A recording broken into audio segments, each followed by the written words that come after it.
come along now, my friends. The road is soft this morning and the grass still remembers the night's dew. So we're gonna leave the comfortable Shire for this video, not all the way to Mordor, nothing dramatic, only toward the borders of the Shire. Cause you know my old grandfather Samwise used to speak of the road of these eastern borders of our land with respect, as we are going to talk the same way about the related chapters in the story of the Lord of the Rings. To many people, these chapters are only known by reputation. I'm talking about the Old Forest, Tom Bombadil, and the Barrow-downs. And for many viewers who came first through the films, these chapters feel almost like rumors from another version of the story. Because in Peter Jackson's movies, they are simply gone. No Old Man Willow, no House of Tom Bombadil, no Lady Goldberry, no haunted barrows, no walking in the darkness beneath the cold hand of an ancient dead king. And at first, you can understand why. If you look only at the main plot, these chapters seem easy to remove. The ring must leave the Shire. Frodo must reach Bree. Aragorn must enter the story. The Black Riders are hunting. The Great Road to Rivendell is waiting. So someone might say, well, why stop in a strange forest? Why meeting a singing man in a yellow boots? Why spend time in ancient tombs before real story even begins? And that's exactly the misunderstanding. Because these chapters are not important because they move the plot forward quickly. They are important because they move the hobbits forward, and they move us, the readers, from one kind of world into another. Before the Old Forest, the story still belongs mostly to the Shire, even with the danger of the Black Riders. We are still close to gardens, inns, roads, neighbors,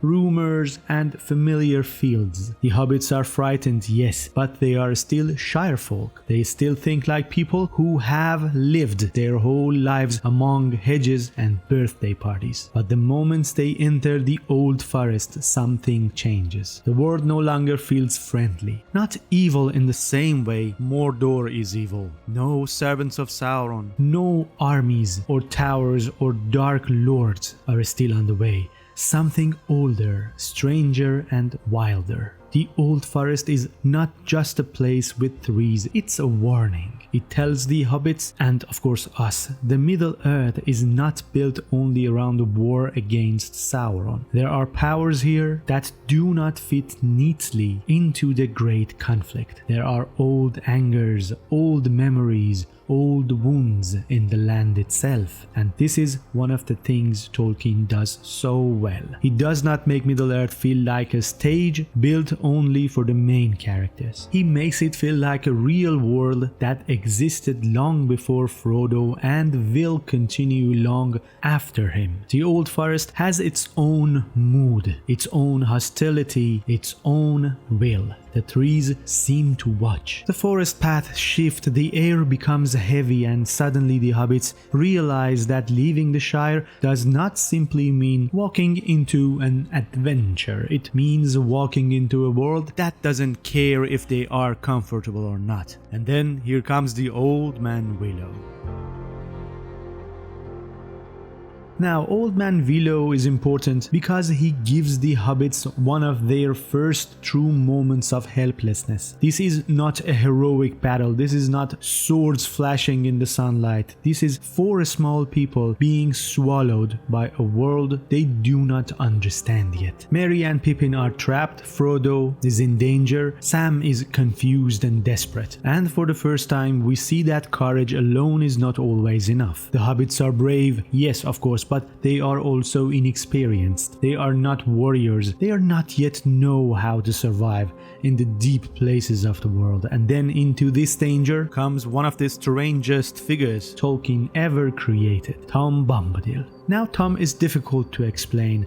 Actually, let me say that better. Tom is impossible to explain, and that's the point. He walks into the story singing, laughing, wearing yellow boots, speaking in rhythms that feel almost like nonsense and ancient poetry at the same time. He saves the hobbit with an ease that feels almost ridiculous. Old Man Willow, who seemed terrifying a moment before, is suddenly treated like a troublesome neighbor. And and then Tom brings the hobbit into his house. This part of the story is so strange because it feels like the plot has stopped, but in the truth, something deeper is happening. The hobbits have stepped outside the Shire, but they have not yet reached the world of kings, councils, war, and quests. They are in a desolate place, a borderland, a space between the ordinary and the mythic, and Tom Bombadil belongs exactly there. He shows us the Middle-earth is bigger than the War of the Ring. That may be the most important thing about him. In the story, Sauron is terrible, the ring is terrible, the fate of the age is at stake, but Tom reminds us that even this great conflict is not the whole world. There are beings and mysteries in Middle-earth that are not centered on Sauron. They are not impressed by him. They are not even really part of this story, and that makes the world feel larger.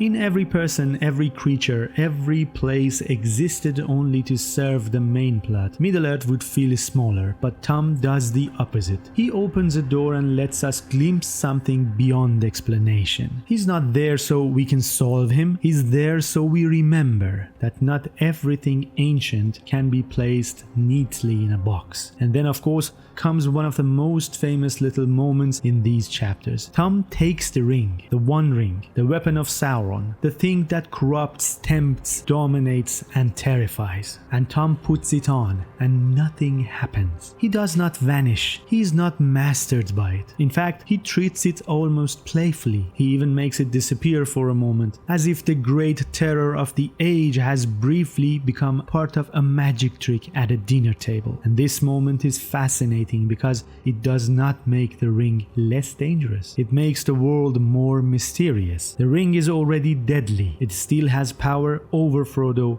It still must be destroyed. But Tom shows us that the ring's power is not the only kind of power in existence. That matters. Because Tolkien's world is not a simple ladder where the ring is at the top and everyone else is below it. Middle-earth of Tolkien is deeper than that. There are powers of domination, yes, but there are also powers of innocence, memory, nature, song, and being. Tom does not defeat the ring like a warrior. He is simply outside its usual rules. And for Frodo, this is especially important because when Frodo sees Tom handle the ring so lightly, he is tempted to test it himself. He puts it on, he vanishes, he tries in a small way to hide.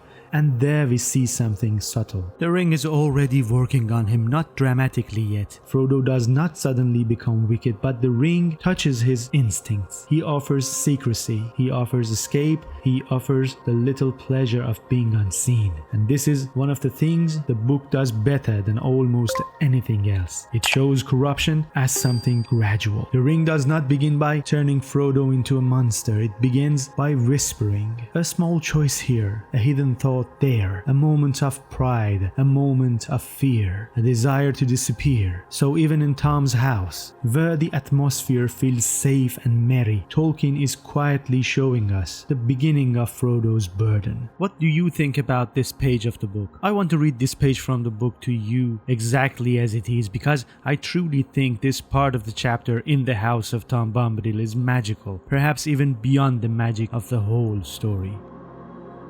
Indeed, so much did Tom know, and so cunning was his questioning that Frodo found himself telling him more about Bilbo and his own hopes and fears than he had told before even to Gandalf. Tom wagged his head up and down, and there was a glint in his eyes when he heard of the riders. "Show me the precious ring," he said suddenly in the midst of the story, and Frodo, to his own astonishment, drew out the chain from his pocket and, unfastening the ring, handed it at once to Tom. It seemed to grow larger as it lay for a moment on his big brown-skinned hand. Then suddenly he put it to his eye and laughed. For a second the hobbits had a vision, both comical and alarming, for his bright blue eye gleaming through a circle of gold. Then Tom put the ring around the end of his little finger and held it up to the candlelight. For a moment, the hobbits noticed nothing strange about this. Then they gasped. There was no sign of Tom disappearing. Tom laughed again, and then he is pondering in the air, and it vanished with a flash. Frodo gave a cry, and Tom leaned forward and handed it back to him with a smile.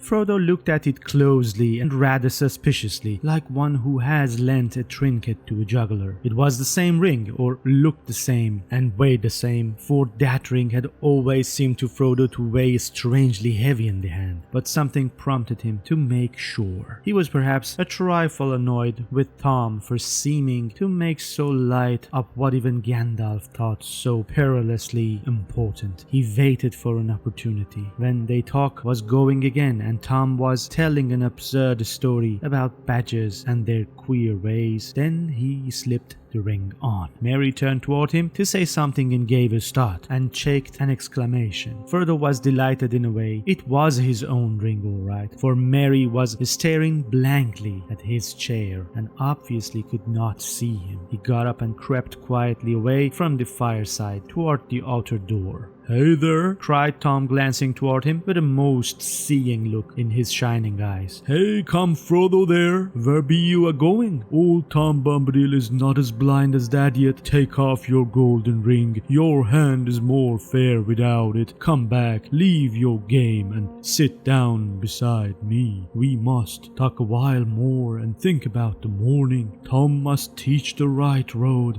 and keep your feet from wandering." Frodo laughed, trying to feel pleased, and taking off the ring, he came and sat down again.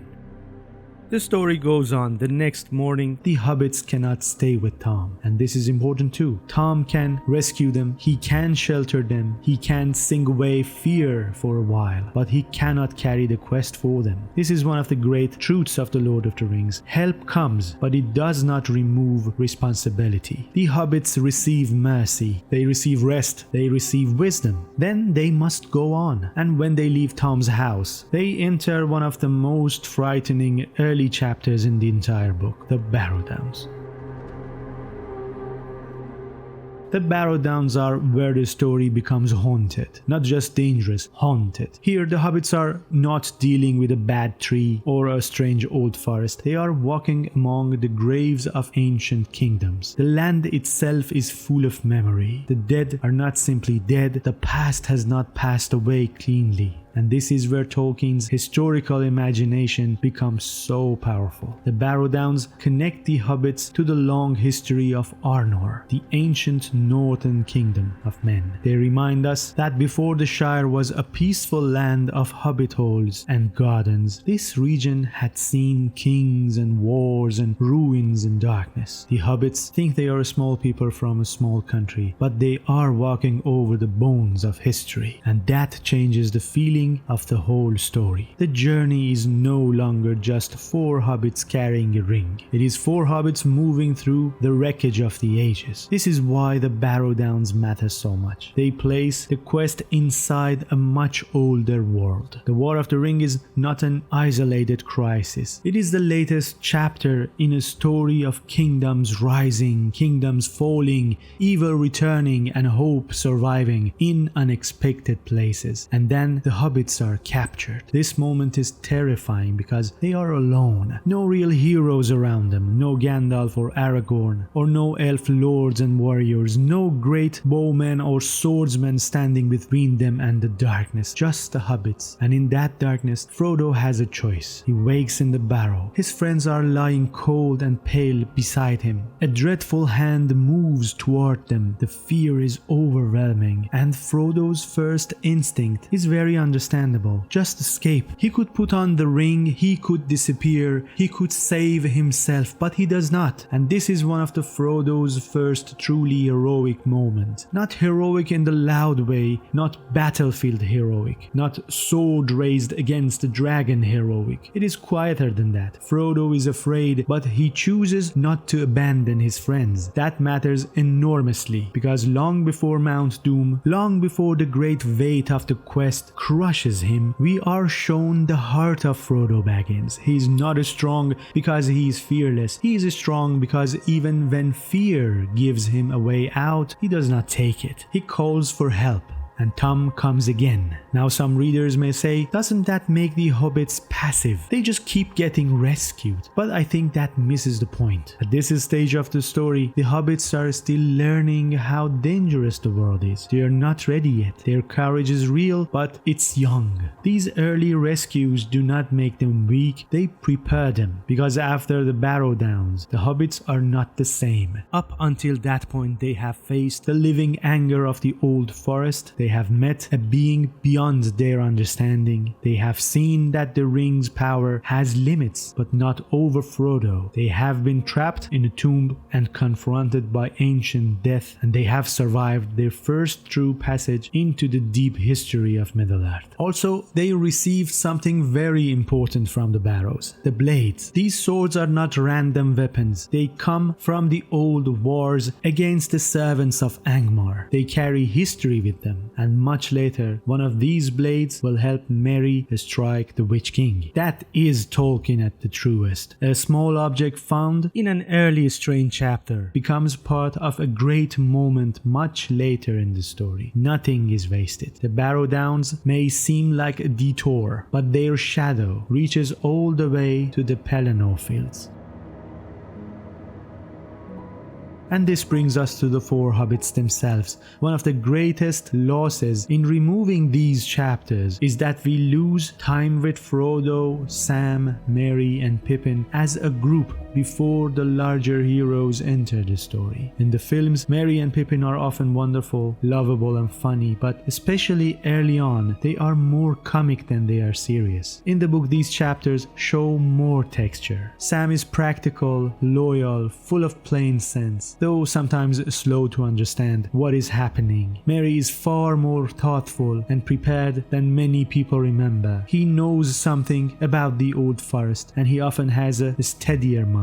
Pippin is light-hearted but not empty-headed, and Frodo is already being tested in ways the others cannot fully see. These chapters allow the hobbits to become people before they become members of a great quest. That is very important, because once they reach Bree, the story begins to widen. Aragorn enters, then Rivendell, then the Council of Elrond, then the Fellowship. Soon we are dealing with elves, dwarves, men, wizards, kings, ancient weapons, and the fate of the world. But here, between the Shire and Bree, the hobbits stand on their own. This is their little adventure before their big adventure, and because of that, we understand them better, and we see their fear, their loyalty, their confusion, their courage, and also their friendship. The old forest tests them against nature. Tom Bombadil tests our understanding of power and mystery, and Barrow-downs test them against death and ancient evil. Together, these chapters are like an initiation.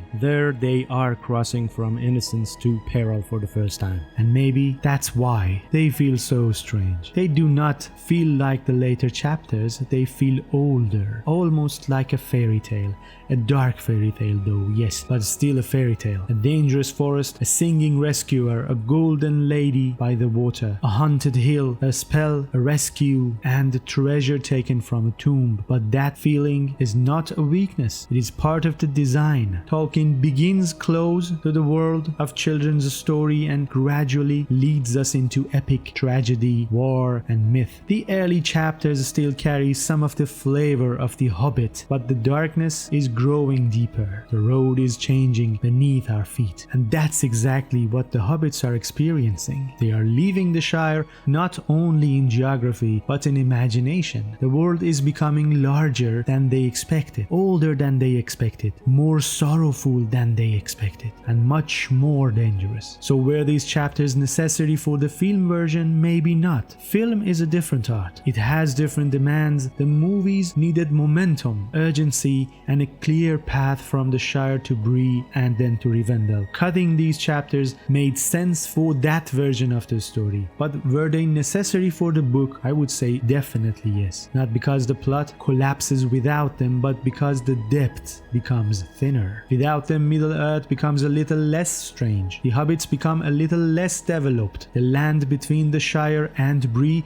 becomes a little less ancient. The Ring's early influence becomes a little less subtle. And the story loses one of its first great lessons. And that lesson is this: the world is not only dangerous because Sauron is searching for the ring. The world is dangerous because it is old. It remembers. It has roots deeper than the Shire and graves older than Hobbits' memories. And yet, in that dangerous world, the Hobbits begin to grow. This is the true importance of the Old Forest, Tom Bombadil, and the Barrow-downs. They are not fillers, but they are first real doorway. The doorway between comfort and courage, between the Shire and the ancient world, between a walking holiday and the mythic quest. Before the great kings and battles and towers enter the story, Tolkien lets 4 small hobbits wander into the deep places of the world and discover, almost by accident, that they have more courage than they knew. And that, my friends, is very much how great adventures begin. Thanks for walking with me in this path.